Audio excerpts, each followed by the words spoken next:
Hi, for our affinity group, we focused on the LGBTQ community. Mindy, Sarah, Danielle, Maggie, Camille all contributed.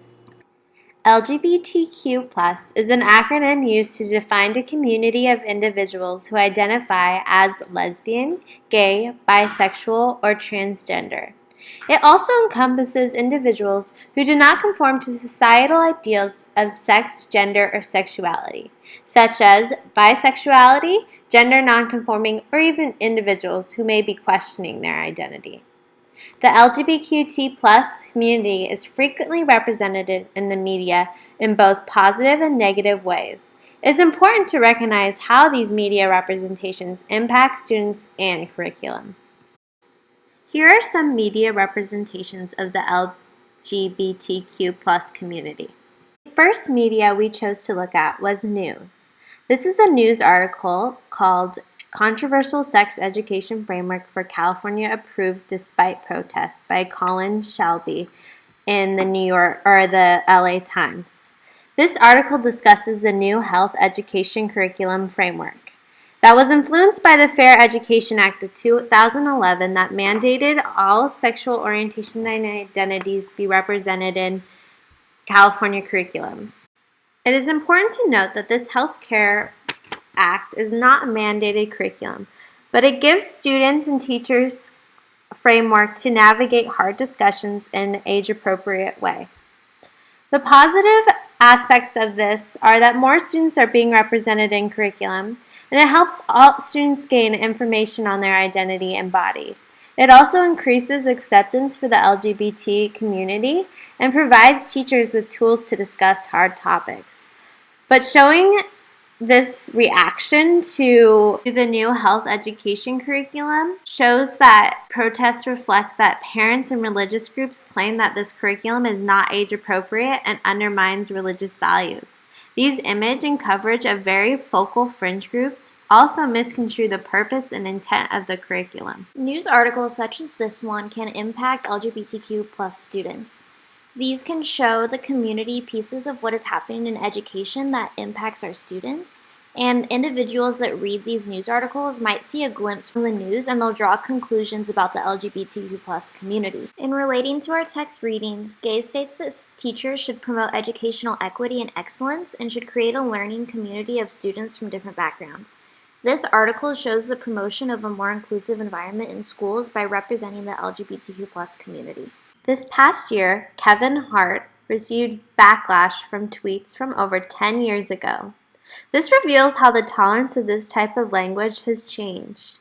This type of language perpetuates a connotation of being gay as bad, and it uses gay and homo as slurs, which affects how we think of these groups.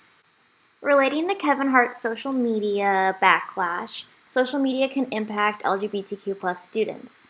Hong and Espelage state that nearly 40% of LGBTQ youth reported experiencing physical harassment at least once because of their sexual orientation, and 64.3% report feeling unsafe at their school because of their sexual orientation.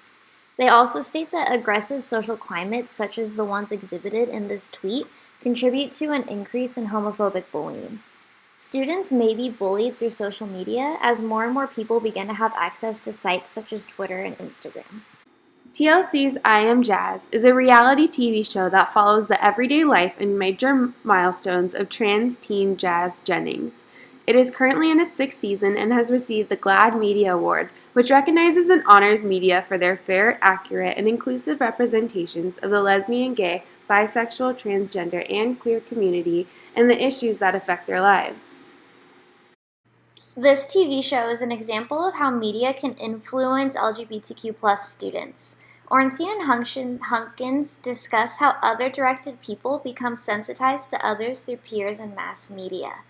This is shown when people watch TV and other shows and become sensitized to what is happening in these TV shows. TV shows such as this one can increase visibility of this group to society, and increase in exposing people to humanizing media allows individuals to develop empathy and understanding for people who are different than themselves. In 2018, Rob Sanders wrote a children's picture book titled Pride The Story of Harvey Milk and the Rainbow Flag. This story is about the life of Harvey Milk, the first openly gay person to hold a public office in California, as well as the creation of the Pride flag and other historical events. This book discusses a prominent historical figure as well as other events that involve the LGBTQ community in a way that is easy for young children to understand. It promotes acceptance, understanding, and equality in a very positive way, and that all individuals are deserving of these things.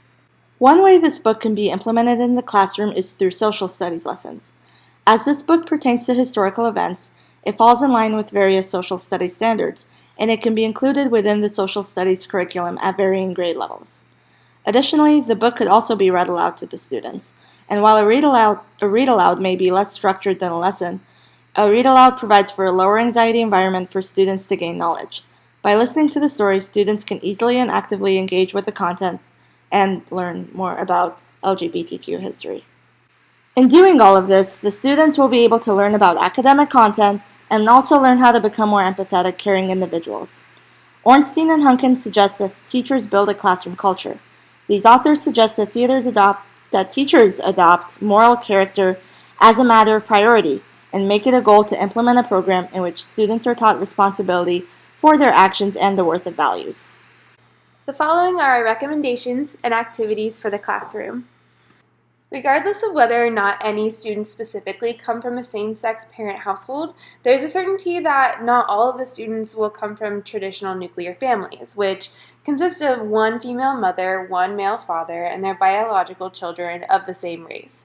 As a society, we have moved far away from this idea and proved that gender roles and heteronormative relationships are not what makes a family. Instead, families may include grandparents, aunts and uncles, cousins, single-parent households, co-parents, step-parents, and children, half-siblings, fostered and adopted children. Our first recommendation is to have every student bring in a family photo to hang proudly in the classroom in order to celebrate students' families. Have a discussion on diverse family structures and what it means to be family.